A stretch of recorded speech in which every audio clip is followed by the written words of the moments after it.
Awesome. We are live. And hello, everyone. Please let me know if we are audible. Maybe Rakesh, you could say something. Hi guys.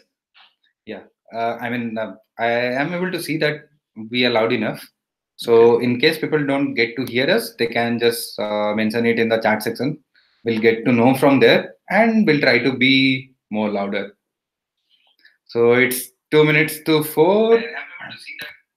And right at 4 p.m., we are going to start the event. So, Rakesh, we have Mohammed Samir, who has been using ID since quite some time. Yeah, Awesome. he is here. We have also Iswar Burma. So both of them have been using ID app since quite some time, and they have said actually a lot of feedback. Awesome. So these would be the guys. These are the guys who are actually responsible for why ID is or what ID is today. Awesome. So they are the ones who have provided continuous feedback, like this is something that needs to be implemented and stuff like that. So I mean, these are the people who are the sole reason behind what you are doing today and what we have come up with till the day. Wonderful guys, kudos and thanks for joining today. 1 minute to 4. And yeah, thanks a lot to you for joining. It's my pleasure to be here. Agreeing to be a part of this. So yeah, I think last time or before last time I was on the other side of the spectrum. So I was a participant some time back, and really happy to be here with you. Yeah, same. I mean, it's great to have someone like you. It adds a lot of value. I mean, we at one end is we are the people who do work on accessibility and things like that. We build products, but again, we don't have the first-hand experience of being a blind person or a visually impaired person. And your feedback, your suggestions matter a lot. And whatever things you say, we'll make sure that we are going to implement it. We're going to make the necessary changes. Wonderful. Yeah, I see that you guys are taking feedback and implementing that. I've been using ID for a year at least, and I constantly see the changes that are happening and the way you are incorporating accessibility features into the product is really wonderful. Great. So it's 4 p.m. and we'll start. Hello, good evening, and welcome to this very special event. Today is International Day of Persons with Disabilities, and we have been celebrating this day, since 1992, when United Nations agreed to celebrate this day. And essentially, International Day of Persons with Disability is celebrated globally to promote rights, well-beings, and of the persons with disability in all spheres of society. Also, this is an event that is essentially celebrated to increase the awareness of the situations of persons with disabilities in every aspect, be it political, societal, economical, or all cultures of life. And it's at a lot of values. It helps to create awareness. It helps to show like what exactly is the current status of anyone who is disabled and how can we add value as a society. How can we be more empathetic and make this world a better place. So this is the sole reason why we celebrate, why United Nations decided to have this day celebrated, and it's observed globally. For a matter of fact, a lot of disability people are from developing nations, who have and most of them have a problem finding a job, and events like this are there to create awareness so that everybody has equal access to opportunities, and just live life like rest of the person who don't have any kind of disability. So today is a great day. Today we have Mr. Rakesh Paladugalu, who Rakesh is I know I came to meet him back I guess a year back or so. Yes. Through a mutual friend, and since then he has been a very big supporter. And so about Rakesh, he's that guy who has been in this industry especially this accessibility assistive tech thing since quite some time.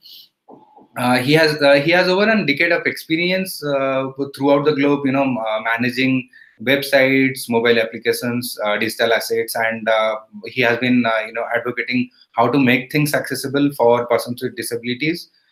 He works with WCAG, W3C, so basically the worldwide consortium for making web accessible. And he's the one who is also helping the government of India, if I'm not wrong, in drafting the policies to make Indian government website accessible. So that's a very big thing that you're doing. We want all the information to be accessible, and so that it is presented to everyone in the way that is more suitable for them. So that's a great thing, and we are really happy to have you over here. And Rakesh has a website called as Maxability. I'll share the same with you in the chat box. Maybe you can visit his website. So he writes blogs. He posts a lot about the things that we do. That are being done for persons with disability. So he actually reviews apps and other assistive tech things. So it would be definitely good to see his views on it, expert reviews to be very specific. So Rakesh, over to you. Maybe you can say something about yourself, then we can start off. Thanks for having me here, and honor to be talking with all of you guys on International Day of Persons with Disabilities. Accessibility and assistive technology space is a very big market, as I say, because the World Health Organization says 15% of world's population have some sort of disability. It is more in developing countries, even more than 15%. So if you just consider 15% as a demographic information, it is not a very niche market, a small market. You take any community in India, you say minority or whatever it is, no community is more than 15%. So 15% is a very big market, to be precise. And if we are not tapping this market, which in fact have a 6 trillion spending capability throughout the world. The recent study from W3C states this on their business value of accessibility, that people with disabilities worldwide have $6 trillion of spending capability. Meaning we are losing this bigger market if we are not making our products accessible. And that is where my intention or my whole decade of experience lies in. I've been in organizations like Cognizant and DQ, and now working as a training manager for accessibility at Adobe. Apart from that, as Shashwat is mentioning, I'm doing running this blog called Maxability. And for WCAG, I was part of the working group earlier, no more. But while we are drafting 2.1, I have spent some time there with WCAG working group, where you get the guidelines of accessibility from the World Wide Web Consortium, and even for guidelines for Indian government websites, GIGW, the recently released version of GIGW. We have done considerable amount of work. The set of people, including me, did help the government of India to draft their newest guidelines, which are, I think, published last week. That's about me, and we'll get started. Yeah, sure. We are happy to have you here. We are really excited. I'm sure that a lot of our viewers actually have a lot of questions that I have heard from them since quite some time. You would be you are not just an expert in house in terms of assistive technology or accessibility. I want you to be that source of inspiration for a lot of our users who are students who are trying to find a right fit for them. Sure. You could be that source of inspiration in terms of the career path they need to take. You can suggest them the ways that they can take. and things like that. Absolutely. And I have a lot of questions for you. That is why we have something called as Fireside Chat. Thank you. So nothing is going to... Seems like I'm on a hot seat. Yeah, obviously. You can expect that. So I have a lot of questions for you. And we'll start right away. Sure. First, what I would like to know is, now that I have a clear idea, I have a brief idea, like what you have done in the past, and which all are the organizations or the institutions with whom you are working, and what you do. I would like to know one thing. That is, since it is International Day of Persons with Disability, what exactly do you mean by disability, and how has your perception actually changed over the time about the term disability? Yeah, that's a very good question. So I am not a person who was born blind. So I have this genetical disorder called retinitis pigmentosa. People call it as RP. And eventually, at the age of 1920, I got my vision got deteriorated, and I haven't heard about the term disability until my age of 16 or 17 for sure.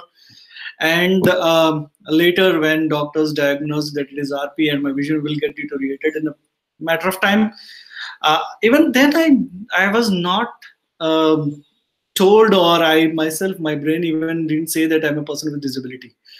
It is only the first time when I experienced that I'm a person with disability is when I get that government certificate to get 3% reservation in education, or whatever the certificate that government hospital provides you to say that you are an eligible person with disability who can claim for additional 1 hour or 1.5 hour for your examinations, or you can apply for a scribe to write your exam, or that is where my first touch of the word disability is.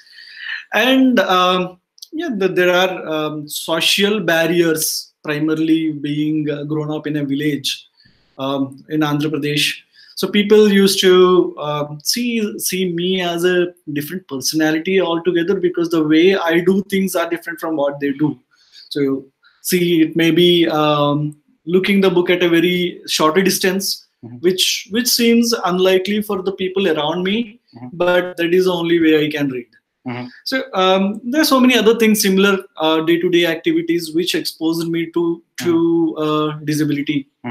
And I was thinking it is an organ, or it is a functional ability in person's physical attributes is what is disability. This is my initial understanding of the word disability.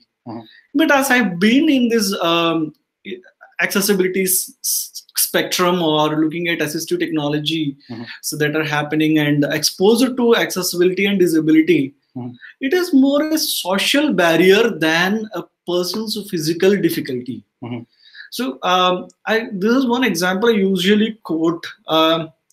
It is not the wheelchair that is making a problem for you to climb the steps. It is the stairs, because you don't have a ramp you have to use. You are disabled. If you have a ramp, your wheelchair will enable you. The wheelchair is not something which is disabling you. It is the stairs that is disabling. The environment that we create is making barriers, not the disability itself or the assistive technologies that we are using. Great. I totally agree. Like disability is something that as any person, we try to think of it, or that is what we perceive. And it's essentially because of our surroundings, because items like I am disabled in case somebody speaks in Telugu. I can understand Telugu, so I'm disabled in that case. And disability is something which actually doesn't necessarily have to be long time kind of thing. Let's say somebody meets in an accident and has a fractured leg. Correct. So at that point of time, that person won't be able to walk. Correct. So if a workspace is wheelchair accessible, that could be very helpful for that. Absolutely. So it could be temporary, or periodically, or when we do this accessibility trainings, this is what we expose people to, disability is not something that you stamp on. It is more, as you said, temporary disability is what we call. If someone is meeting with an accident and it's temporarily, they are not able to do something. They may not be able to walk, or they may not be on their own, or they might not be able to hear for some time. These are temporary disabilities. Apart from that, situationally also, as you said, if you are with me and I'm speaking with someone else in Telugu, you are in you don't understand that. So it is a situational thing that happens. So you want to answer a call while driving, or you want to type a text while driving. Situationally, you can't do it. So it is a situational disability that we try people to expose to, wherein every person at some point will have the challenges of the environment. It doesn't mean that they are disabled people, but situationally there will be problems. Yeah, I mean, absolutely. I entirely agree with it. And there's a lot that actually needs to be done in this aspect. And you rightly pointed out that what exactly can we do. And things like this, it's all about our perception. It's in our mind. And things are changing over time. Hopefully it will get better, and it has to. Rakesh Patel, now that we know that you have something called as RP, and you lost your vision with the period of time. So exactly, the first time you observed that, okay, you are losing vision.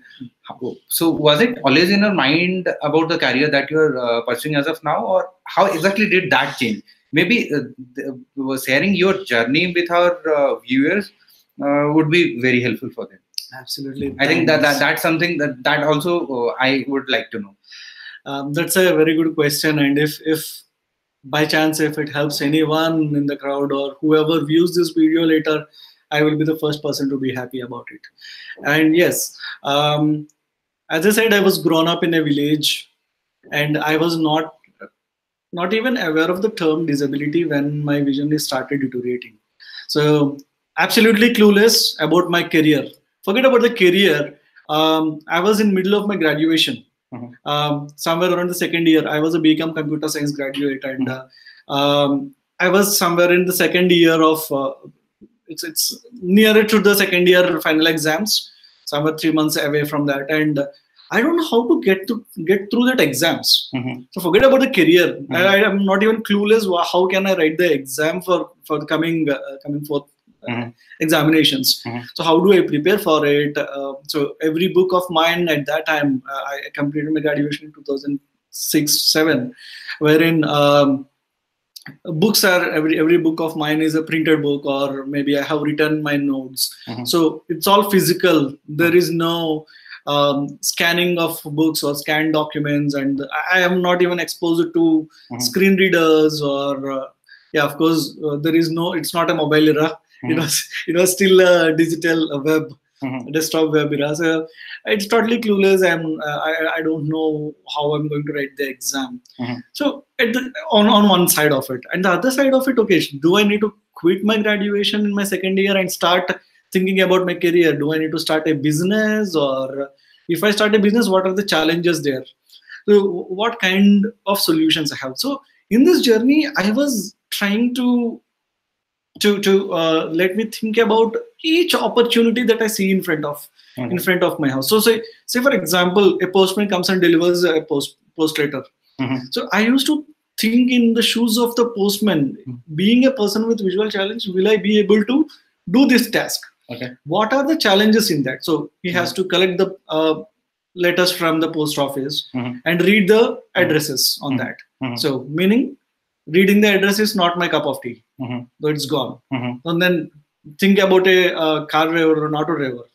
So is it a possibility? So what are the challenges there? So like that, every possible job that I come across, I used to think about what can I do, how can I overcome the problems there. So that is how my graduation has completed, luckily with the scribe and all. And coming to the career journey, I haven't thought of getting into this accessibility spectrum, or I don't know even this exists. But I was only exposed to the screen readers with Enable India here in Bangalore.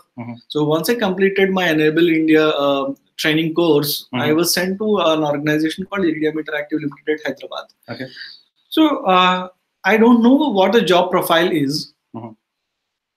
When I joined them, it is an on-job training. I have to test the websites with the screen reader. It's more like an end-user testing. So it is more like documenting what are the problems I face on this on that website and get it fixed by the developer. That is where I got exposed to these guidelines of WCAG. That was it. That time it is WCAG 1.0. And I came to know that these websites are built on the technologies like HTML, CSS. So I tried learning them. So it's more self-learning at that time, because there are no trainers on WCAG. People don't know what are these web content accessibility guidelines and things like that. It is more training online on the web, getting more information. Google is the mantra. So what I really felt, at least what I did the best is, like, every day I learned something new. And that is how I stepped up by step. So from being just an end user for testing accessibility, it was like I understood WCAG and become a consultant, and then the HTML, CSS, kind of JavaScript stuff, and you started giving recommendations to the developers. And then I understood that I can even train people on these guidelines and become a trainer. So now if you take me as an example, in the spectrum of accessibility, digital accessibility, I am good, at least not the best probably, but good in all that happens in the line of accessibility, whether you say mobile accessibility, PDF, software. It comes to the training, consulting, development, whatever you call it, in the age of accessibility. It is, I am able to do it. It is all because continuous learning. Okay. See, I would like to, ask you one question. It's that a lot of our, users to whom I've spoken to are students, as I mentioned earlier, and they have this question that how do they learn, coding? And if you could give them some pointers, like from where they can get to learn about it, that would be very helpful. So my Bible is W3C school, where you have a lot of courses available. It seems like people say it is a basic, but if our fundamentals are strong, if we have a basic understanding right, we can do it. We can understand it better. So and I haven't purchased or I haven't used any very hard and fast editors, web editors or development tools. But as simple as a notepad, you write the code on notepad and run it on your browser, will work out. So it's not something you have to always chase for a complicated or sophisticated software, but maybe the basic tools that are already available in a computer can do the trick. So most of the coding I have learned is more with the notepad itself, handwriting the code. So that will make you learn the subject better. So there are very good other softwares which can, if you say, if you type H, it will show you header, HTML, H1, H2, H3. So which does not help you at the very beginning stage. So if you're already good and you want a fast and accuracy, there is a different story. But when you're starting, it's always you start with typing in each attribute by yourself. You will understand the length and breadth of it. You will understand what does it do, and compiling it, running it, and making more changes to each of them and see what is getting changed. More understanding the concepts. Yeah, I mean, this would be definitely helpful. And I guess you guys are taking a note of it. And so that would be really helpful for you. I think it's time to move on to the next question that I have. Since you have pointed out, like, accessibility and how the things, you can learn about it, how you can implement things from W3 school, or how to follow these guidelines. So as and when we make, let's say, website accessible or app accessible or anything in general accessible, how do you think it adds value to someone who doesn't have any kind of disability? Wonderful. Yeah. So that is where the rest of the 85% market is. So there are two aspects I would like to touch upon. So one thing is, as I said, the example that we're talking about, you are driving and you want to text someone. So the best that you can do is the dictation features or Siri or what do you call OK Google, right? There is some feature in Android. So you tend to use them. Or maybe if you are traveling in a noisy environment and you want to see a video, you depend on captions. So you would have, if you are person, if you are not a person with disability, you would have never thought that these captions are not for you. It is for persons with hearing difficulties. Yeah, absolutely. So when you are making your product accessible for persons with disabilities, it is indirectly helping the rest of the crowd who does not have a disability. Captions is a right example. And I wasn't even not aware that sometime back, couple of weeks back, I'm reading that the SMS was originally meant for persons with hearing difficulties. Oh, I never knew that. I never knew that. So now we never thought that SMS is for persons with hearing difficulties. It is for every one of us. So though the features are developed for persons with disabilities, on one or the other situations, they are helping persons with non-dependent of assistive technologies. One side of it. See, now that you have told about SMS, there is one more thing. Actually, I use it quite often. In fact, I have it enabled on my phone, and I see it a lot of people, those who don't have any kind of motor disability, using it. That is something called as the assistive touch button on iOS devices, and you get similar thing also on Android. So there's a small icon. It's called a soft hardware button or something like that. So you click on it, and it has multiple menus, like menu, then control center, and you get a quick access to it. It was essentially designed for people who have motor disability, who have limited mobility in their fingers, to help them use their phone. And this is very helpful, and this is actually very helpful in case your phones you end up breaking your phone or the screen a bit. When the physical button does not work. Yeah, physical button doesn't work. So you rely on that, and it works very amazing. So yeah. Like so that is where I was coming to. So when you are bringing a new feature which is meant for accessibility or persons with disabilities, it might be an innovative solution for rest of the users. So sometimes you may not solve some problems or some difficulties in general when we are developing some software applications. So there will be some challenges. You might not be able to fix them for a longer time. But when you are making it accessible, some of these difficult problems automatically get solved. We have such examples that we have been seeing in our workplaces. The solutions that we create for accessibility, in fact, are the innovative solutions that are getting sorted out for rest of the end users who are persons without any disability. It's quite apparent. Maybe unknowingly we are using so many assistive features, though you don't have any requirement of them. Yeah. And I think having such kind of events and celebrating it, and sharing this information with the general public, speaking about it at public events and stuff like that, would definitely create an awareness, and so that others will get to know about it. And and it's a good thing, right? When they get to know about it, probably once somebody is aware of it, they can think of further improvising it, or a better implementation of things like that. Correct. So, and one other example we generally give when we're doing these trainings is no one can escape from age-old difficulties. All of us have to become age-old at some point.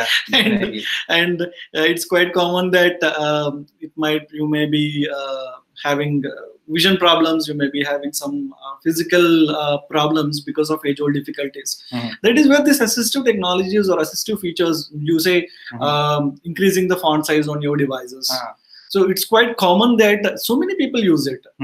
I personally have seen so many friends of mine love to increase the font size and use their mobile devices, icon sizes or font sizes, which are apparently for persons with low vision, but so many other people are benefiting out of it. So this is my last question.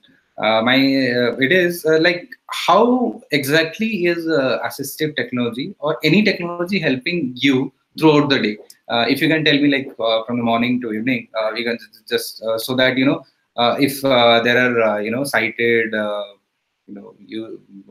viewers, they'll get to know about how exactly things assistive tech or any kind of technology is helping somebody who is visually impaired lead an independent life, or helping them in any sort of ways possible. Right. Yeah. So people who doesn't know the screen readers and other assistive technologies which are useful in day-to-day life. So I love being a techie, and more happy to use gadgets. So my day starts with alarm, which I have to apparently stop it as soon as it starts ringing, because my kid, if he wakes up, I cannot stop him from running around the home. So that is where my voiceover starts talking with me, even before the world starts to talk with me. Voiceover starts talking with me to say snooze or stop the alarm, and from there checking the email. So there are some statistical information I love doing, looking at immediately after getting up. My WordPress stats, how many people have viewed my website yesterday. Wow. what is the stock value of a few of the companies that I allow to do, and if there are any emails or WhatsApp messages. So no one wants to miss the single WhatsApp message. So all of these are possible because of the voiceover, the inbuilt assistive technology in my Apple iPhone. So apart from that, I use iWatch to do the breathing exercises, and I check my heartbeat once. So it is more.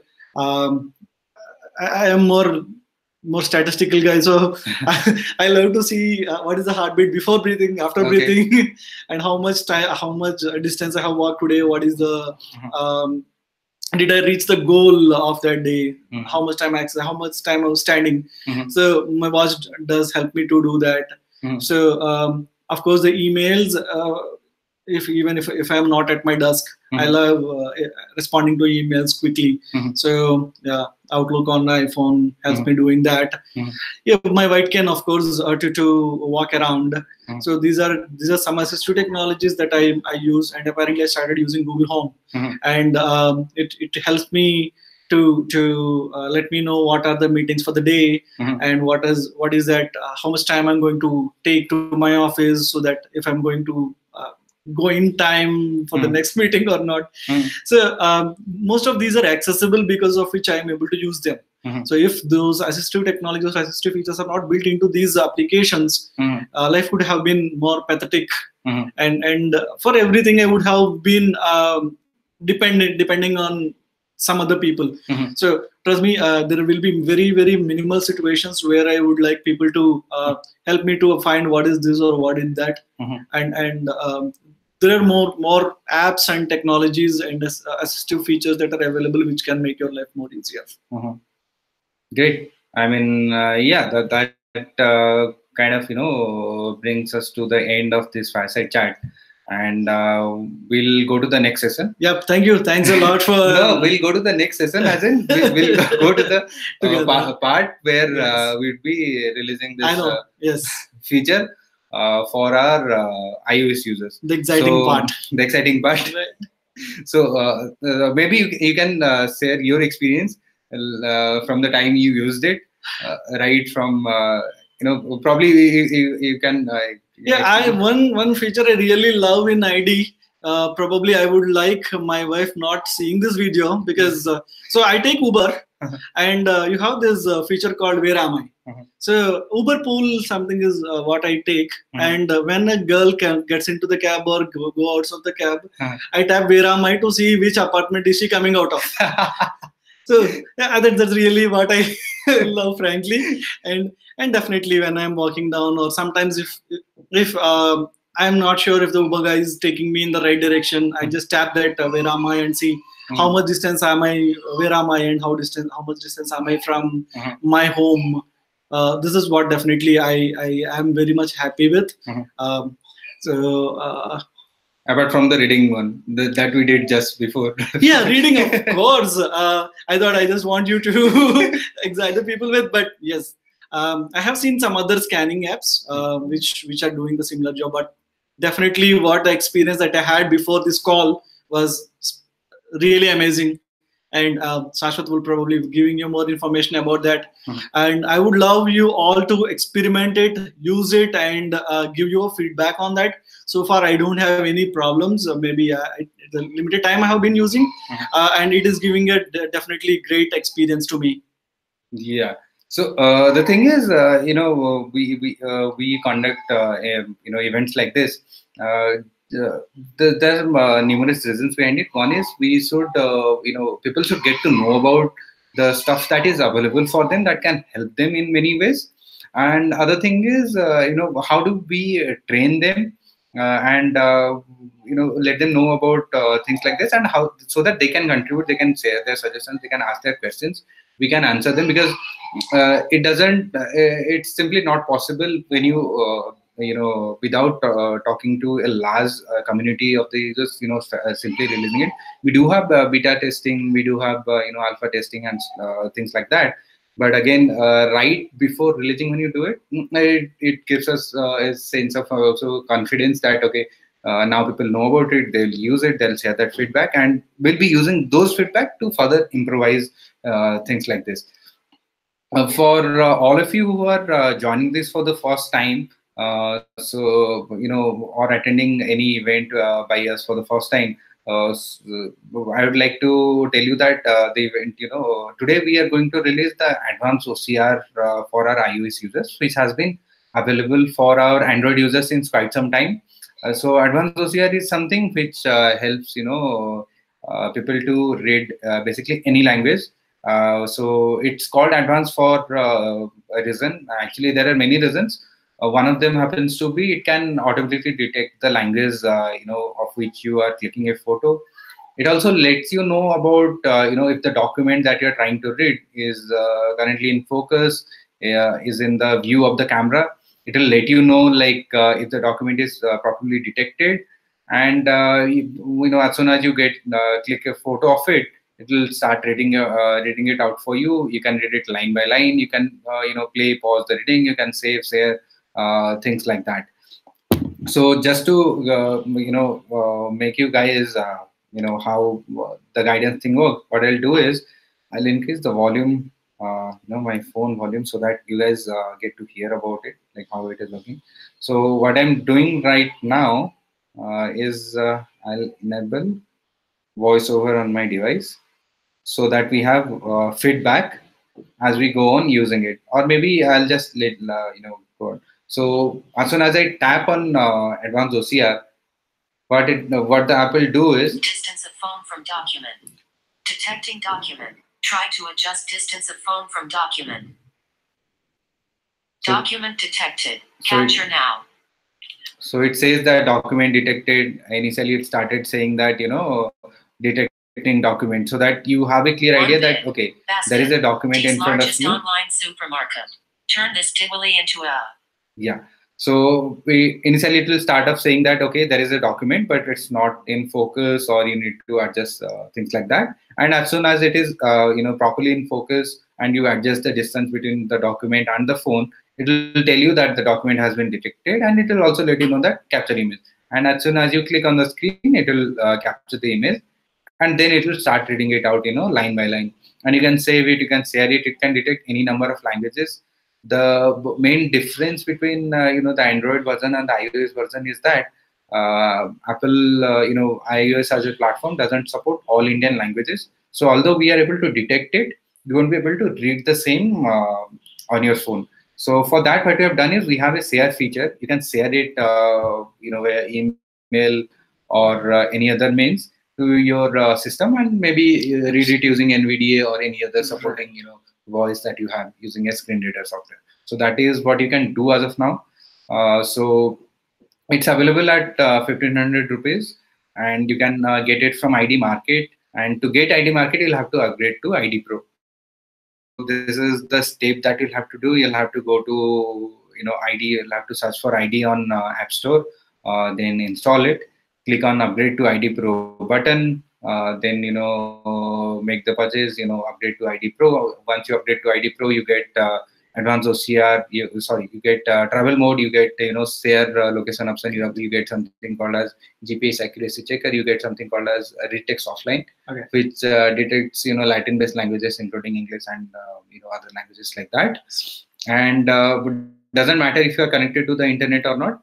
Instantaneously, it will start reading it out for you. Wonderful. And that is something definitely all of you should try using. Yes. And then you have something called as IT Market, from which you can use the once you go to ID Market, you'll find advanced OCR as of now. So after this, what we'll be doing is we will be actually adding more and more modules that are helpful for you. So if those those are the items that make sense to you, what you can do is you can go ahead and get it from ID Market. And once you make the purchase, these get attached to the app that you are already using. Okay. Let's say the ID app, it will appear as a feature, and from there you can start using it. Awesome. So all the things, we are trying to address all your needs from one point, that is inside the ID app. And please feel free to just use it and share your feedback. I'm sure it's going to be a great feature, because there are two things I am constantly hearing, being in different WhatsApp and Facebook groups which talk about persons with visual challenges. Mm-hmm. So one is the student market. Mm-hmm. People students want to scan their documents and scan their books and read them out. Mm-hmm. One part of it, and the second part, absolutely I'm happy with this feature, is like we have most of the people who are persons with disabilities are from the government jobs. Mm-hmm. And most of the government jobs, the documentation is in their state language. Mm-hmm. So people who are from Karnataka, hear people saying that all the documents that they have to read are in Kannada. Mm-hmm. Similarly, people, I mean, these are the two base markets I usually contact with. Mm-hmm. So even in people who are in the state government jobs of Andhra Pradesh and Telangana, they used to have Telugu documents, whatever they have to read or sign, or they have to use on their day-to-day job. So it is a difficult task for them to ask someone to read it, or maybe to scan it and use it on some other platforms which might not be accurate. So this feature is definitely going to help these two major segments. At the top of my head, I could think of, but I don't know, maybe there might be more bigger set of users. A lot of people are using it, and we are getting some very good feedback. And this was a long due feature for our iOS users, so that is why we didn't wanted to make any further delays and started releasing it. And we have a lot of questions actually waiting for us. Sure. And so we'll take the questions, and maybe after the questions, I'll try to repeat it in English, Hindi if required, and then we can wrap the event up. Awesome. So here we have we in the meantime we have Salim, Vairav Singh, then Siv Prasad, Vatsa Malik, Vaves, and Vinod, and Prasant, and many other people. Awesome. Those who have joined. So all these are our users. These are the stars behind ID. These are the people who have brought ID to what it is till date, with their continuous feedback and suggestions. Fantastic. And with their feedback only we are improving. And so they have a lot of questions. One of the questions that I hear and I was expecting is that the PDF reader. So please don't worry, PDF reader is ready, and it will be released soon. I'll confirm the dates with you. Before it is released, I'll make sure that all of you receive an invitation to the event. You'll be getting emails, you'll be getting post notifications, and I'll try to send WhatsApp messages and everything, so that you get to know about it beforehand. at least 3 to 4 days prior to the event, so that you can prepare for it. You can keep your time available for that. But it is ready, and it would be releasing soon. It can detect all languages. Doesn't matter if it is scanned or or a Word document that has been saved in form of PDF, and you'll be able to read it. So yeah, that is something that is coming soon. So don't worry about it. So there is a particular question where Vinod has asked, saying that saying that it would be great if we have a converter which can convert PDF documents on the fly, also in regional languages. Vinod, you don't have to worry. But you don't actually. We have already built it. So soon you'll be having access to it. You'll be able to use it. You'll be able to get your hands on it, and I'm pretty much sure that you'll be having a great experience once you get your hands on it. The there are certain unforeseen circumstances that couldn't be avoided, because of which we had to delay it a bit. I'm really sorry for that, but yeah, this is ready and we'll be releasing it very soon, and I'll let you know once that is done. We also have a question from Satya Narayan, who says that we need to create a WhatsApp group for our so that people can share their feedback. Satya Narayan, yeah, we do have a close WhatsApp group. But yeah, please drop me a text, and feel free to reach out to me at any point of time. If you have any queries or any suggestions or any feedback, we'll be more than happy to address it. We'll be more than happy to implement it. There shouldn't be any problem with that, and it would be really great. So please make sure that you share all your feedback, and that would be really helpful. Then also, like prior to the event, there were questions like, how do exactly people buy certain stuff from from App Store or Google Play Store. So the purchasing is pretty much easy. It has been taken care of. You don't have to worry about like like you don't have to worry about the mode of purchases. Just make sure that you are using it is entirely safe. So most some of them have a concern about the privacy and the security of it. So please don't worry. I mean, App Store and Google Play Store, they follow the industry standard. Probably they are standard. So you don't have to worry about it, about your purchases or your account details. And if due to any case or any reason your purchase or transaction fails, please let us know about it. You can write to me at any given point of time at safsot@it.in about the issues that you are facing. I'm more than happy to help. I'm typing my email ID in the chat box, so you can take a note of it and you can use it in case you have any issues or questions. Salim has a question where he says that, is there any possibility where we can further improvise the accessible camera feature so that he can record videos? So Rakesh, we have something called as accessible camera. On iPhones, as soon as you open the camera, it detects the faces. It says that one face detected or things like that. On Android phone, that's not the case. So what we have for our Android users is an accessible camera, which works both for the front camera and back camera. And we do one more thing. We just not tell them out the faces, we also tell them out the lighting conditions. So we tell them that light is perfect or light is dim, so that a person has a very clear idea about how the photo is going to look like. And it can tell like one face is detected or two faces or three faces. And likewise, as soon as a person clicks the photo, it gets saved, let's say in a WhatsApp DP or on the Facebook or anywhere. So that is something, yeah, we can definitely improvise it further to help you record videos. I'll take a note of it and we'll try to implement that. Satyanarayan has one more question. Yeah, I'm very happy to interact with you guys, and please feel free to call me or get in touch with me if you have any questions. Really good to speak to all of you. And the event would be we'll be closing the event soon, but after the event is done, you can always use the chat feature in our app to get in touch with us.